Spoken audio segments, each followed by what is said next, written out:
and Collaboration Media family.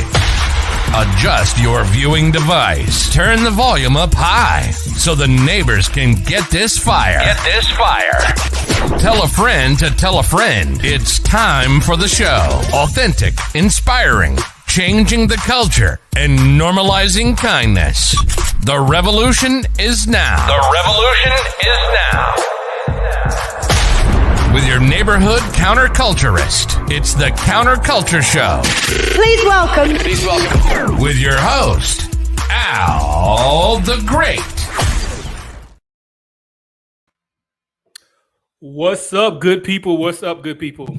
Thank you for joining me, my Coffee and Collaborations family. And if you are just finding me and you are hearing this Southern twang, my name is Al the Great, your neighborhood counterculturist. And I am on a mission to change the culture, like the show says. So in this show, we want to present you with a counterculture. You know, right now, the shame and cruelty is very mainstream. So with the Counterculture Show, we present you with a counterculture. We also have Good Steward Apparel Brands, which, you know, uses fashion as a vehicle to present a counterculture. And then we also have United Front Worldwide, which is building that counterculture through, you know, collaboration and multiple organizations and brands to come together to really build that counterculture. So thank you for joining me for this Monday. And like I said, if you are hearing my voice, you are seeing my face, make sure you go ahead and share. Don't keep me all to yourself, you know. And, you know, with this show, we deliver all the fire.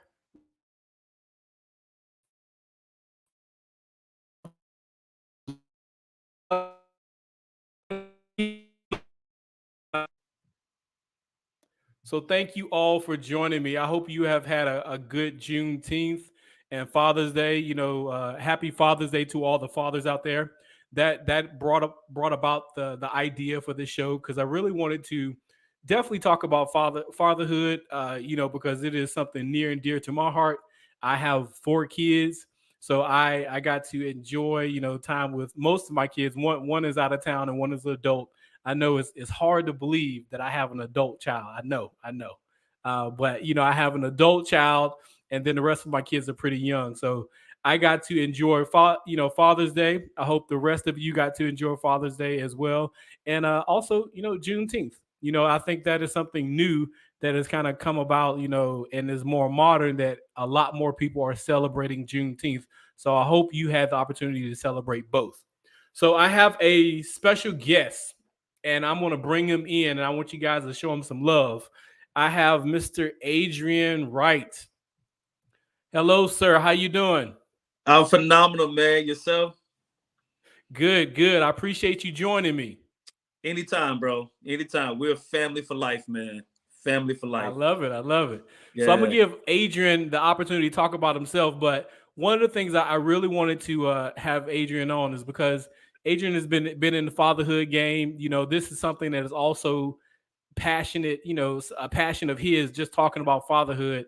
And I thought it will be good to have you on and chop it up, and tell us how your Father's Day was, and tell us who you are for people who haven't found you yet.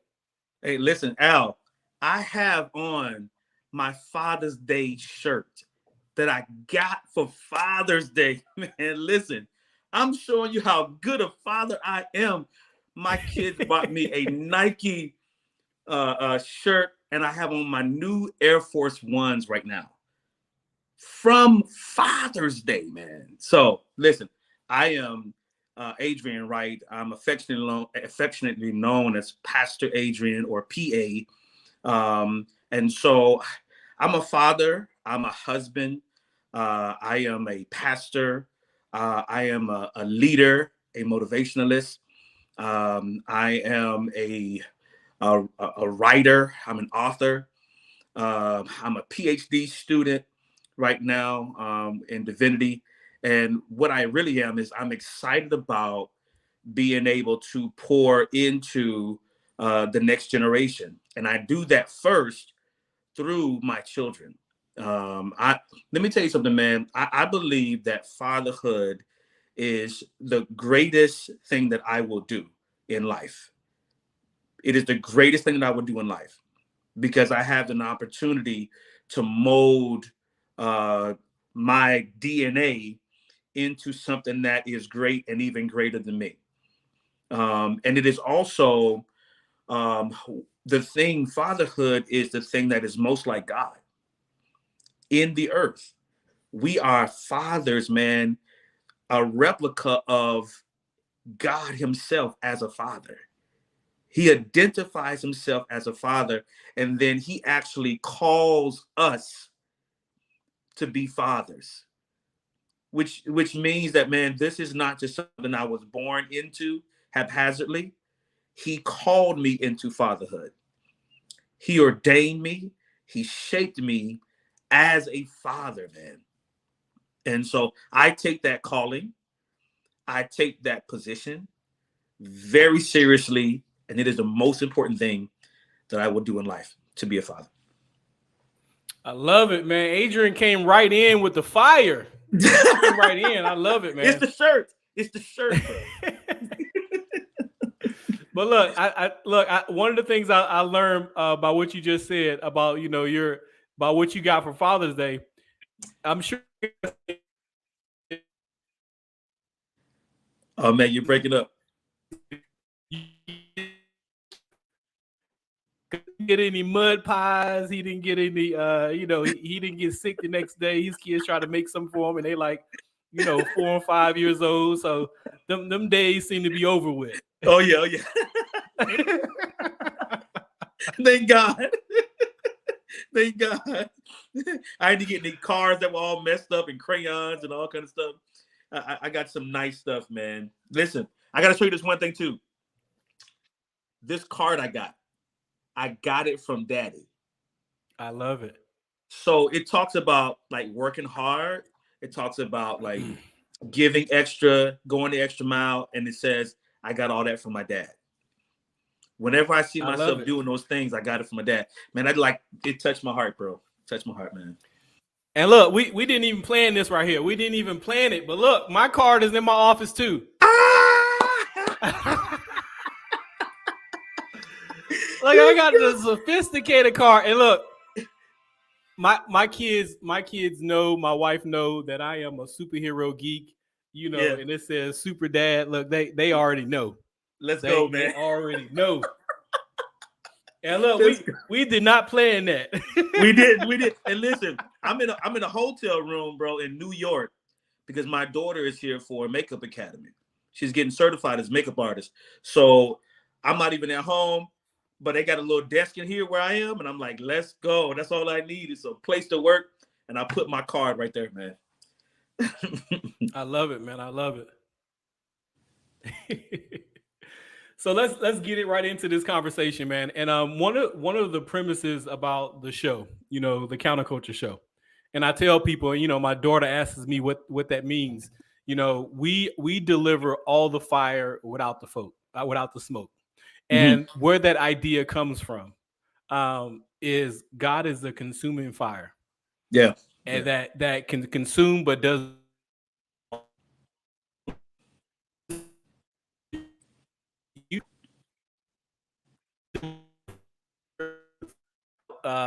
shaming and delivering the cruelty that the culture is mainstreaming right now. So that's one of the things I love about doing this show, and about all the guests that's coming on. So you guys see it, all the fire, no smoke. Yeah. Let's go. So in the chat, don't give us no smoke now. Don't give us no smoke.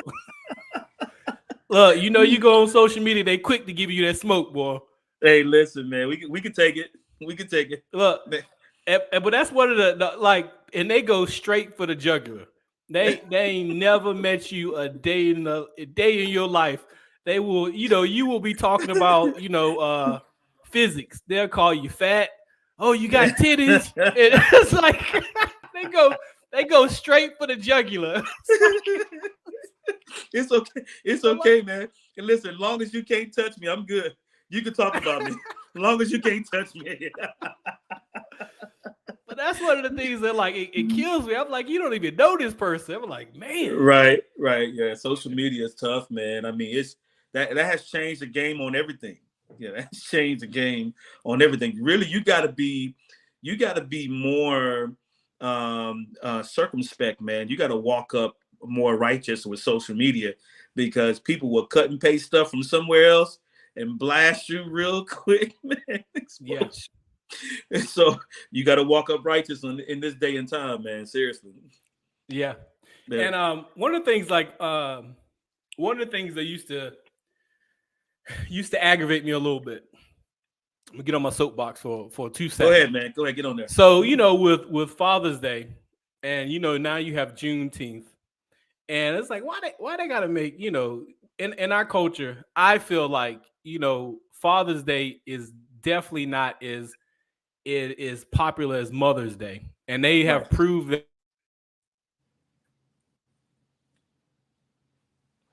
You're breaking up a little bit. It's not a huge difference in the amount of money that's spent for Mother's Day and Father's Day. So, but then Juneteenth and everybody's celebrating Juneteenth, and now you got Father's Day and you got Juneteenth, and I'm like, why you got to have anything this weekend? Why we got to have anything? But let me tell you why that is why it's married together in such a way that kind of also makes sense. A lot of times when I want to frame this conversation a little bit. A lot of times when we think about Black fathers and we think about Black families, we like to start the discussion in the middle, or we like to start the discussion closer to the end of where we are modern times, with forgetting everything else that came before us. We don't like to talk about the conditioning of slavery or any of that. And that has really conditioned, fatherhood is conditioned families, is conditioned all of these things. And, right. And slavery, I don't know, and I have had to do a lot of research for this myself, because, they don't teach a lot of this stuff in school. So during slavery times, the enslaved family, you got married, but that marriage really didn't belong to you. You could be sold, bought, anything, traded at any time. So that marriage really didn't belong to you. That family really didn't belong to you. Especially as a man. You guys got to excuse me. This cough is the devil. I'm telling you, it comes when it wants to, and it's normally when I'm talking about something. Any other time, it want to stay away. But if you think about, hold on, let me try some tea. Yeah, get some tea, bro. Y'all bear with me. Get all that in. Get all that. Yeah.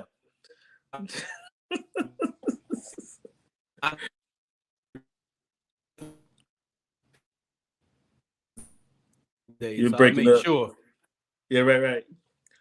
I had to make sure to rule COVID out, everything. Right. There we go. All right. So like I was saying, like during slavery times, marriages, families didn't belong to the Black people, the people who were enslaved. Right. So if you think about, fatherhood, if you fathered a child and you had a child, that child could have been sold, taken away from you at any point. So sometimes it was hard to have that connection. Also, if you think about, the conditioning and how it affects us right now, as far as like men, our relationships and everything, everybody knows about breeding. We see people that breed dogs, we see people that breed all kind of animals. So in that time, they were breeding human beings, enslaved human beings. They would take, a man, an enslaved person, the biggest, hardest worker they thought, and then they would just bring women in to just for him to have sex with, and just continue to, it was breeding. It was what we would think of as breeding animals. That's crazy. So think about the effect on that and how that conditioning affects us today with our relationships, with everything. And I know people like to think, oh, that was so long ago, but they have already shown that we carry trauma in our DNA. You got post-traumatic slave syndrome. You have all these things that they have just realized. So, still framing this conversation. I'm gonna let you jump in a minute. So if you think about today, we think about today. They did a study that a lot of people like to go back to, and Mm-hmm. and one of the things about this internet age, the social media age, is once something is said, it is gospel. Even though Mm-hmm. they can retract it, they can do all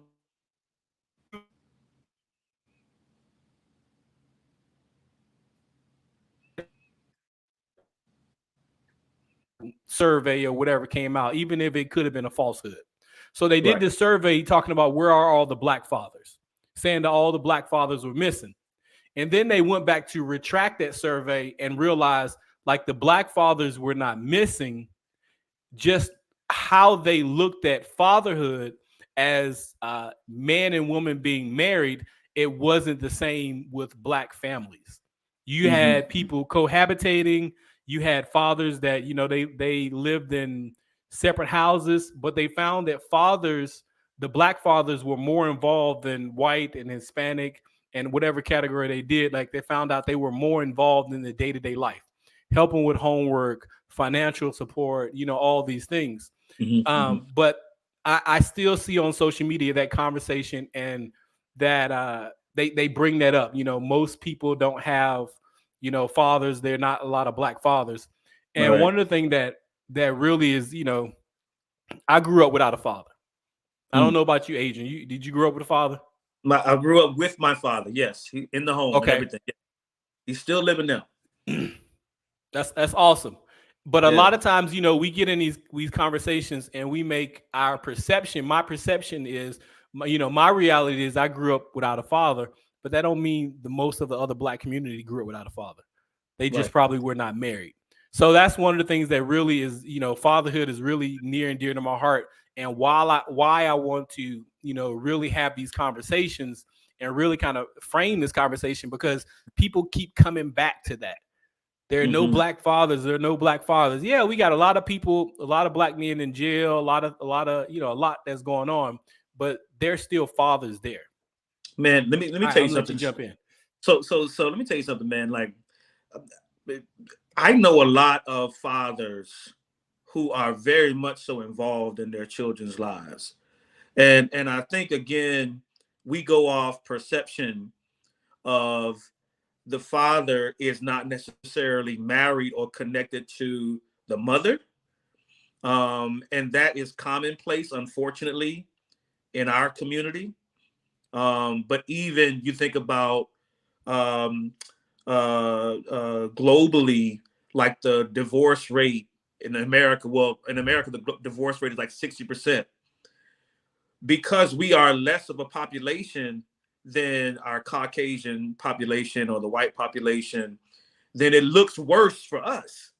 That's Yeah, a portion of that 60% looks worse because we're engaging in that, but you still got to consider they have more of that 60% that's not there either. It just makes us look bad because there's less of us participating in this statistic. You know what I mean? And so yeah, it looks worse. But from my perspective, man, in our communities, a lot of the family unit is broken, but there's still a lot of fathers that are involved. I can only speak for what I see and for what I know, man. And especially in our generation, I think a lot of us have been affected by fatherhood, lack of, or not enough of. And we have tried our best to change the paradigm and to really shift the paradigm in our families. And that's why you have people like yourself that have 4 kids, and you're there for them, just period, regardless, relentless, you're there. You have a person like myself, who I'm there regardless of what's going on. Like, I am going to always be there for them. And we have tried to change that conversation, that dialogue about fathers. I think our generation has done a great job, honestly. Some of our fathers before us have failed us.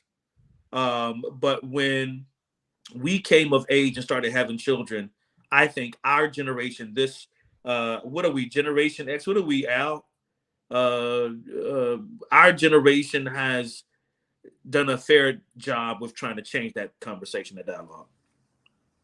Yeah, they keep all these different generations. I stopped counting. I got you. Just all just to tell me I'm getting old. I I got already you. know. But we are good fathers, man. Like our generation, I think we have good fathers, honestly. Yeah, and the thing with it's some good and bad that came out of that, that bad data, and I feel like it led some fathers to overcompensate, to overcompensate for, that idea that I'm not there, Right. to get in relationships, or, someone gets pregnant and get in a relationship or marry that person just so you can beat the stats, so you can beat the Mm-hmm. statistics, even Mm-hmm. though it probably wasn't, a good idea, or, the best thing for you or the kids or a lot of other things. And Mm-hmm. just going back to, that how I framed the argument about, the how slavery still affects us today. Mm-hmm. Like, relationships were not important. I mean, relationships were important during that time, but that's not something that we owned. Like, Mm-hmm. we you would get married, and you had to get permission to get married, for one thing. Mm-hmm. You had to get permission from the master. And then the other thing, you went into this relationship knowing that it could end at any moment. Like, it Mm-hmm. could be done at any moment, that it wasn't really something that belonged to you. So I feel like that had an effect on our relationships in the present, just that conditioning, and and that, along with many other things, why you don't see as many, African Americans and Black people getting married. They're still there, father's still there, but you don't see as many getting married. Well, I mean, you got to consider we think slavery so long ago, but if people live for like 80 years, right? We're still 4 or 5 generations away from slavery. Yeah. That's not a long time ago, bro. Like if you do 80, 80, 80, 80, that's us. You see what I'm saying? It's like we're not Yeah. too far removed, and those effects, man, we will never exhaust the the the the results of what has happened in us through slavery, man. I'm serious. We will never be able to exhaust all the issues and the trauma that's come down through our DNA with fatherhood, man, and with parenting. And it just really broke the whole family unit. We never had a foundation that was as solid as it could have been without slavery. Even when our fathers, some generations ago, even when our fathers were there, a lot of them had other families. A lot of them had, I mean, our grandfathers and grandparents and great grandparents, man, they would come home every day, work 9 to 5, and have a whole nother family in another part of the city or a couple of towns down. And I think a lot of that still has to do with slavery, with the system you just talked about. That Yeah. idea of there's no commitment. There's no commitment. You just have sex and move on to the next person. Have sex, move on to the next thing. It's like what you just told me enlightens me on a portion of why we are the way we are in our Black male community, man. And I'm Yeah. gonna tell you something, man. I'm gonna tell It's you, essentially breeding. yeah. There are things that are tied up and deep in the crevices of our DNA that we cannot shake. Of course, by the help of the Lord and by some Yeah. strong discipline, we make all things. He makes all things new. But I'm telling you, like it's still embedded in us to veer off and not have that level of commitment.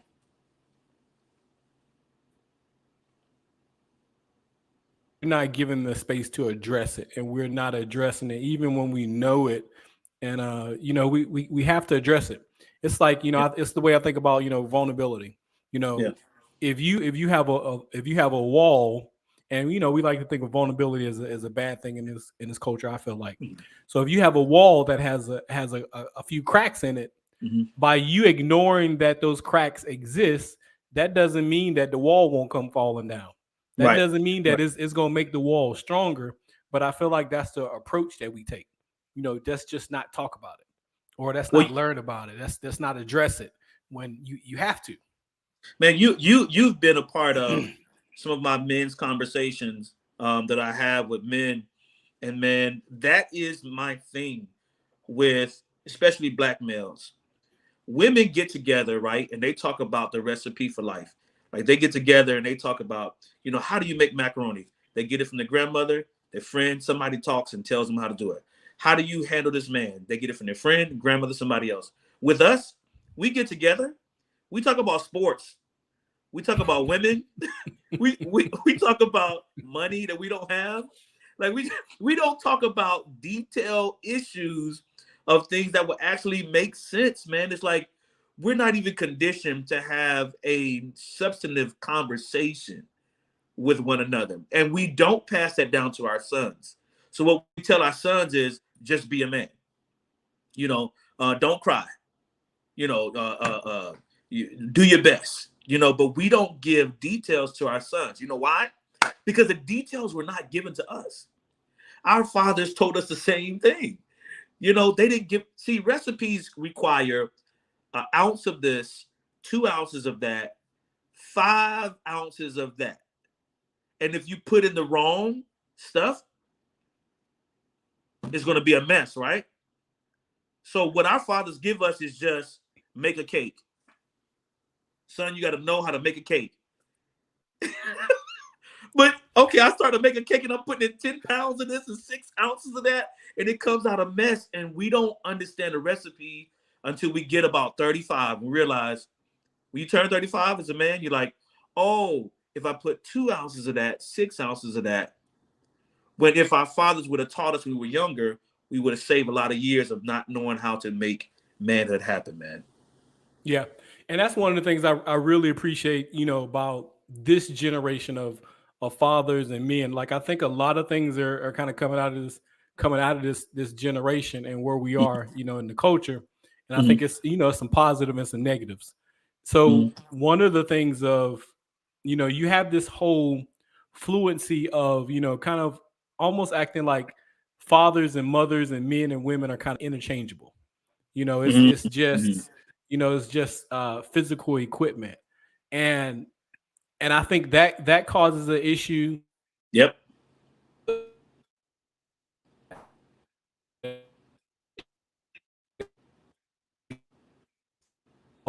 Be a father or what it meant to be a man. You talked about, not crying or, having to have this kind of fake, fake strength. And wow, and I fake feel like, strength. That's a whole yeah, session by itself. Fake strength. Yeah. And I feel like, our generation is kind of, slowly getting that, okay, that's not what truly, what it means to be strong. We're teaching our boys and our kids to be communicators versus you better not cry. You better, you better not show affection, emotion, you better just suck it up. But what that does is you just make angry men. That's how you making, wife beaters and everything else, because they don't know where to they don't know where to go with that anger. They don't know what to do with it. Wow. You said a whole lot. And you know what, man? Like what I do see in this younger generation, the generation underneath us, and then like from like 15 to like 40, there's a lot of abuse, man. There is a lot of abuse. Like a lot of these guys are abusive to the, I mean, even in my daughter's age group, like the teenagers in high school, bro, they are abusing their girlfriends. But you just brought up something, we don't know how to effectively deal with anger, with stress, with our emotions. And so we take it out with our hands or our fists physically. But there has to be training on how to unwind and how to relax, how to have an effective conversation without using your hands, man. There's we gotta start, Al. We gotta start giving out the recipe, man. Like if we have conversations, but we don't talk about the detailed things. Like a lot of men are not getting this at home. A lot of boys are not getting this at home. And I don't care I love my wife, but my wife is not a man. My wife is not a husband. My wife is not a father, and she never can be. Yeah. And so we can't have our mothers trying to teach the details because she can't. You know what I mean? We Yeah. have to, as leaders in this generation, come together and just, man, you got to have some basic conversation. You got to start with how to tie a tie, and you got to go all the way to how to have a conversation and date properly. How do you date this girl that you like? How do you approach her properly? She's not a bee. She's not a thing. She's not a side chick. She's not a, you know what I mean? We Yeah. gotta teach a whole different realm of details. Yeah, I think when you mentioned the younger generation, while I feel like the younger generation is being taught more to be communicators, I do feel like there's still this issue that we've been dealing with for a long time, as far as like how we view women. Like Mm, even as how we grew up, and other generations in our culture, like in just an mm, American culture. We're not going to talk about other cultures, but definitely in American culture, viewing women as of like a trophy piece or a mhm. assortion of body parts versus as an image bearer of God. And Wow. I think that's part of the issue, man. Yeah, it is like, and I mean, that goes back to teaching the God way of how to think about life and love and our women, man. It's like, I want to make sure, because my wife might be watching. That's my queen. I'm trying to get some points, Al. Leave me alone right now. That's my queen, the most beautiful woman that I have ever encountered with, right? Make But them deposits in the love bank, man. Make them yeah. deposits. And so even in New York, I'm in New York, she's in North Carolina. I still think this woman is so beautiful. But here's the thing. It's like she required me to treat her a certain way as well. Like she Yeah. required me to handle her a certain way. And it's like, so even that conversation, we got to teach our men how to do it. There she goes, Al. There she goes to the You made them deposits. You I made made them. the deposits. So even though we have to teach that to our young men, this is not this kind of conversation, but we got to teach our women and our young girls how to expect and demand respect as well. Because if we teach the men, how to do it, and then the women don't even expect it, they don't even demand it, then it still will be a flop, man. So we can do our part as men to teach the men, but then the women got to do their part as well. Yeah. I really believe women are one that truly hold the power. Like they the ones that are truly holding all the power, and they don't even know it. Listen, bro, I can't go into this because we're on, other kids on the show and stuff like that. God has given them a secret anointing. God has given the woman a special power that she has. Yeah. Yeah, and I'm gonna leave that right there. Just in case we got some little kids. but no, man, it's like they do, and we both have the places where we operate in power as men and women. We just got to respect that. We got to respect the positions that each person holds, man. So man, we got to do a whole. We let's write a book together, man. I'm serious. Let's do something together where we talk about the recipe. You know what I mean? Just put together different recipes. You know what I mean? Don't nobody take my idea on this thing. This is me and Al's idea only.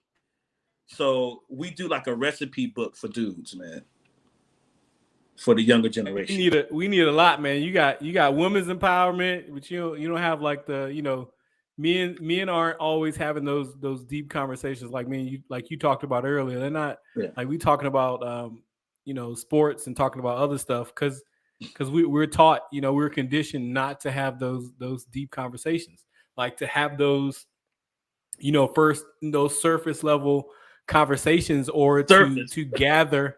Yeah, or to, the idea that you gather, men gather around looking for women. Yeah. Like, Yeah. and that's why, and we talked about this in another show, Coffee and Collaborations.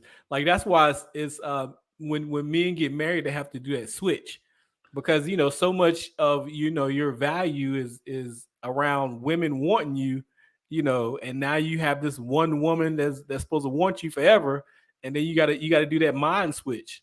Yeah. Yeah. You know what's funny, man? I came back. I went to Africa in May, and I was there. I oversee 5 schools there.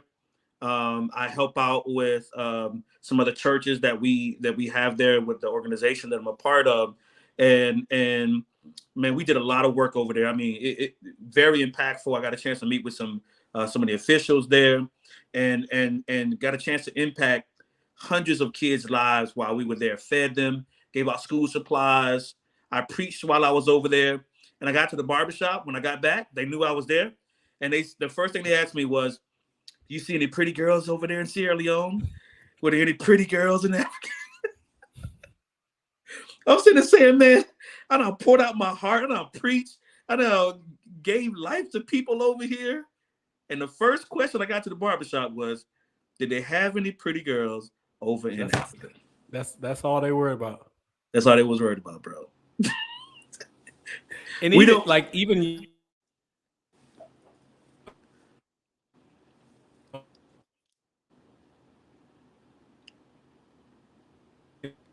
Men are conditioned differently, and other parts of the world, versus here in America, it's just conditioned differently, man. Yeah. And I'm sure all of us, share some of the same issues, but we just conditioned differently.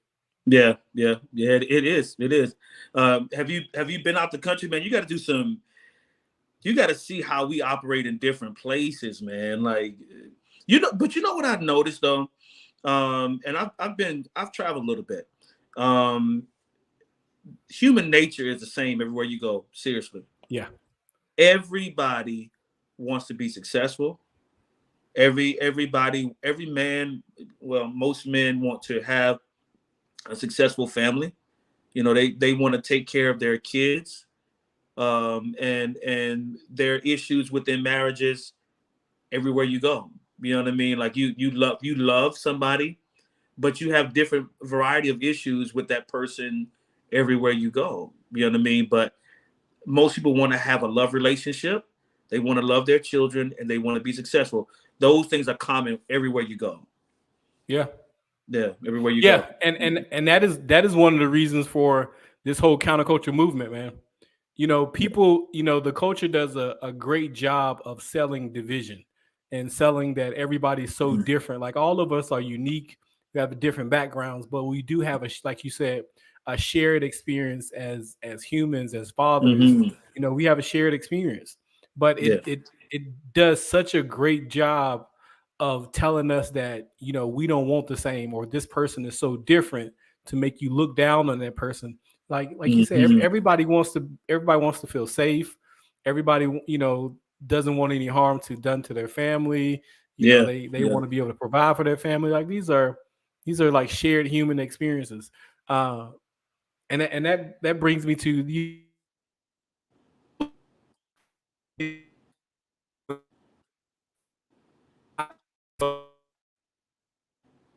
that's my mother, and didn't get the opportunity to know my father until I got older.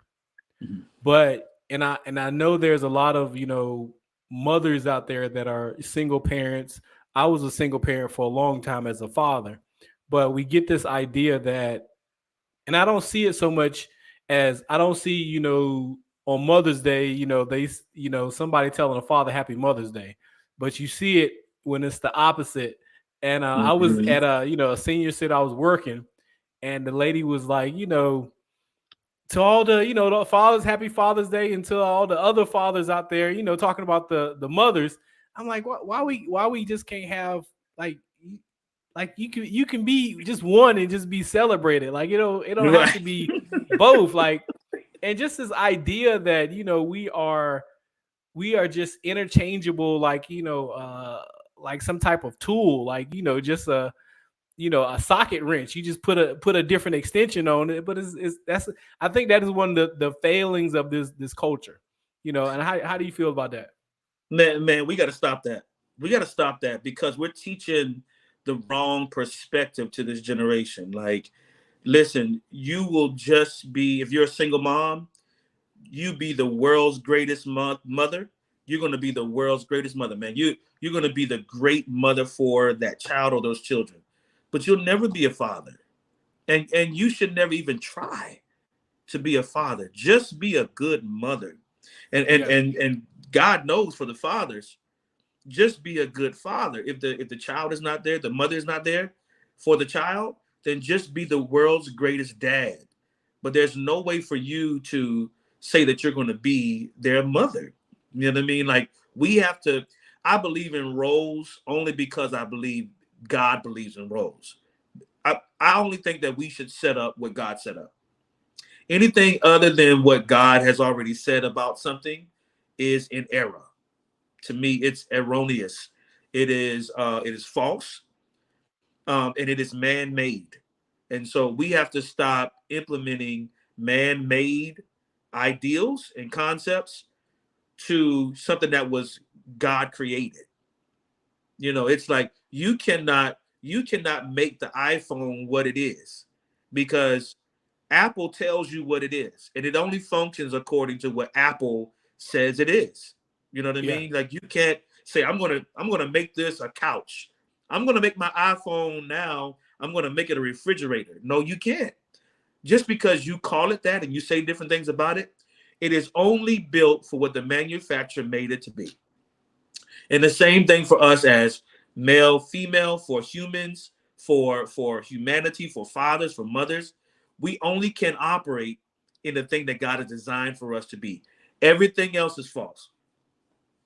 And I think when we think about that, like, we take it past, like nurturing and leadership. Like, we take it past that to like household roles. Like, that ain't in the Bible. It don't say in the Bible that all men cut the grass. Like, right. So, but that's like where we take it. Like, so if a woman goes out and cuts the grass, like, she no longer a woman. Like, this is where we get into this cultural thing. Like, that ain't in the Bible. You're still a woman that's cut the grass. That's all you are. Yeah. You're not a dude anymore. You are not a dude because you cut the grass. And you're not a woman because you cook. You know what I mean? Like, you are not a woman. No, man. Look, man, I will do my daughter's hair. Like, if they ask me to do their nails, like, and it took me a long time to grow as a man. Like, I will do all these things, and that doesn't make me like less of a man or act like I'm trying to be my wife. Like, but people like, and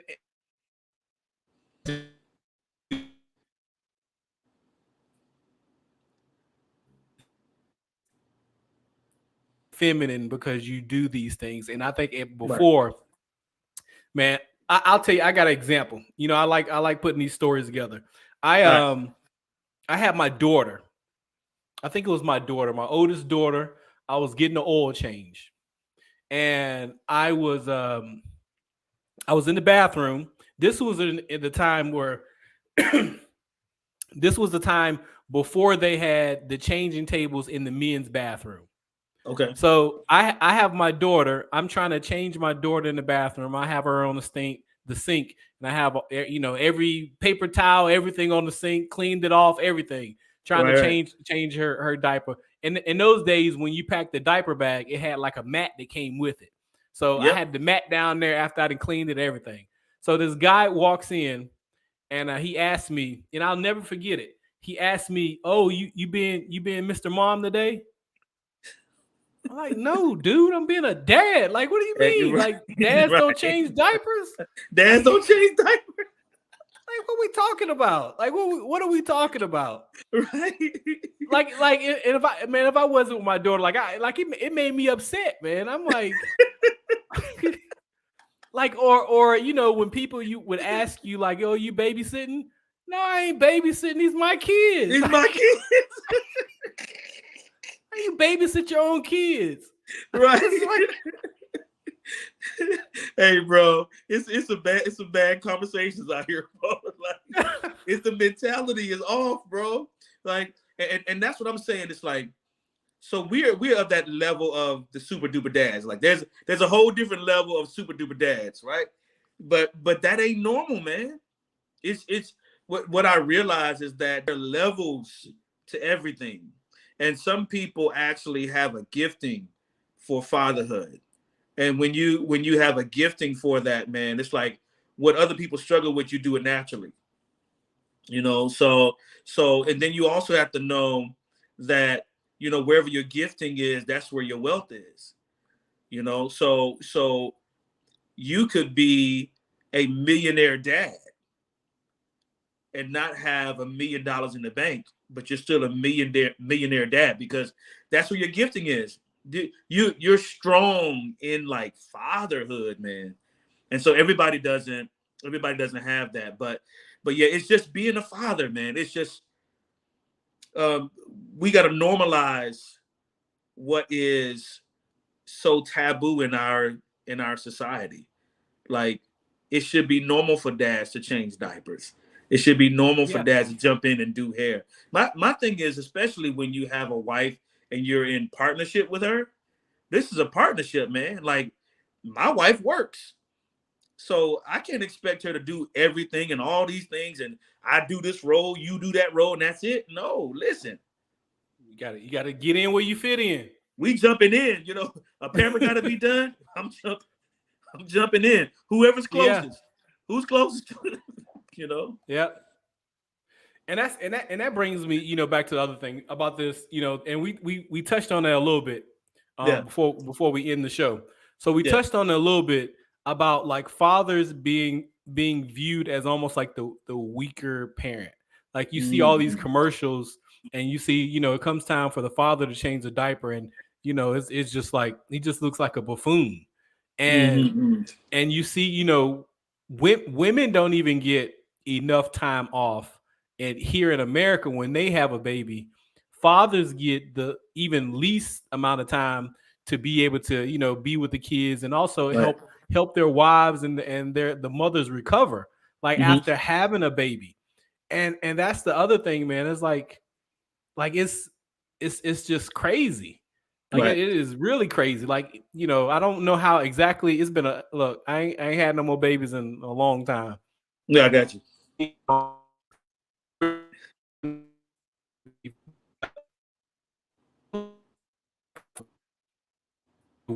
After a baby, you don't get very long. Yeah. That's crazy, right? And wives and mothers, they need that assistant too. They need some help to be able to heal. Fathers need to be able to be with the kids, and we just just the way we look at things in America. I know in other places like Europe, women definitely get more time. I don't know about fathers though. Yeah, I don't know about fathers in other areas. I guess they just honestly they expect the father to be going out to work, I guess, to provide, and not really there. But how do you change that? You know what I mean? Like, how do you, like, you'd have to really change, company by company makes those decisions, right? So you would have to really change, with showing the example of one company doing it. You know what I mean? Like, and for the businesses that we have, and for the people that we know in our sphere of influence, like, we'd have to influence people. Hey, let the men have a little bit more time when it come down to, maternity leave and paternity leave. Is it called that? Is it called paternity? Yeah. It's such a thing as paternity leave. Yeah. I have no idea, bro. I've worked for myself all my life. I don't know, man. It is, yeah. But look, this is the Counterculture Show. This is all about presenting that counterculture to change things. That's why the show exists. Let's make some changes, bro. Like, we have to start with what we can do. Honestly, change only starts with what you can do. I realize that change, like, I can't go out and change what the government's doing right now because I don't have the influence. So change only starts with what you can control. So we have to change us and change whatever's in our influence realm and take it from there. Yeah, and as we have more conversations with more men, it's beneficial to the mothers too. Like this is gonna help, man. Having to like I ain't physically had any babies.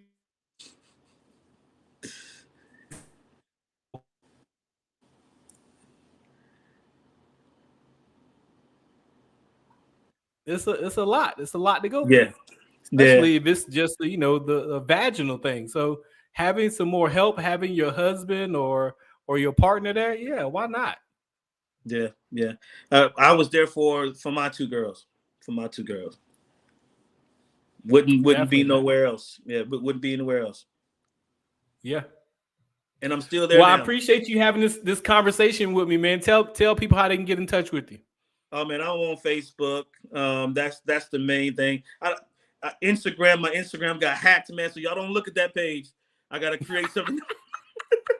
Oh, But man. you can catch my content, man, on The Everyday Church. So go to theeverydaychurch.org. The everydaychurch.org. We have our YouTube channel, The Everyday Church on YouTube, and it's The Everyday Church on Facebook. Also, you can reach me on Spotify. I have a podcast with sermons and messages and prayers there at the Kingdom Conversation with Adrian Wright. Kingdom Conversation with Adrian Wright, with Pastor Adrian. So check it out on Spotify. You'll see me in a suit, whatever it is. That's me. Follow that. I've got some great things on Spotify. And again, theeverydaychurch.org. Al, thank you so much, man, for having me on. You didn't tell me about the hat. I would have bought me a hat in New York today if I known we were wearing hats. I'm going to forgive you publicly. Man, I love hats, man. I also like to have my hair out. I like to switch it up, man. I got you, man. Look, hey, man, you might see me you, one day. I might have a turban on. Like you never know how I'm gonna come out. Hey, if I see something up here in New York, I'll grab something for you, bro. I'm gonna text you. I love it, man. I love it, man. Yeah.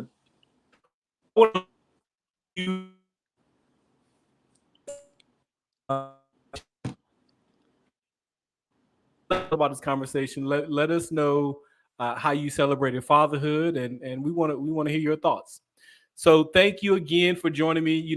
Like every Monday, I am Al the Great, and this has been the Counterculture Show, presenting you with that counterculture. Today we talked about fatherhood, and next week, join to see what the conversation is going to be about next week.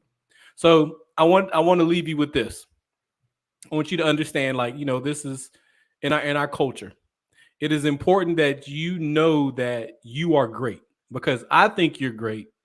God thinks you're great. It is important that you know that you're great, and you make it a continuous effort to walk in that greatness each and every day.